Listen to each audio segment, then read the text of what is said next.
El pintor Joan Claret és considerat un dels referents de l'art abstracte català. Pertany al corrent constructivista i en les seves creacions predominen les figures geomètriques i la gradació de blancs, negres i grisos. Ara, per difondre l'obra i la figura d'aquest artista, s'exhibeix a l'edifici Miramar una exposició retrospectiva pòstuma.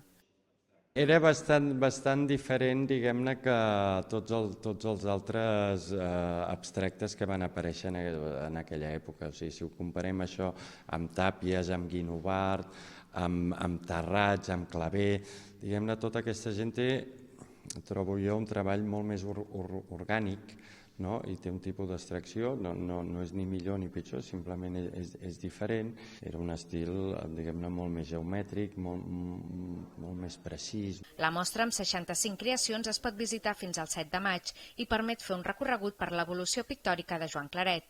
Entre els quadres destaca l'obra amb la qual va obtenir el primer premi del concurs internacional de dibuix Joan Miró i també els 4 quadres de la col·lecció del publicista Lluís Bassat. Aquest projecte va ser un projecte que ens va arribar a través d'una institució d'aquí Sitges com és la Fundació Ave Maria. La Fundació Ave Maria també té una mica de fons d'aquest artista i que ens va venir de la mà del seu fill, que s'ha marcat com a objectiu promoure i divulgar l'obra d'aquest artista que ha estat una mica silenciat, atesa la trajectòria en la que la seva obra pictòrica va tenir lloc.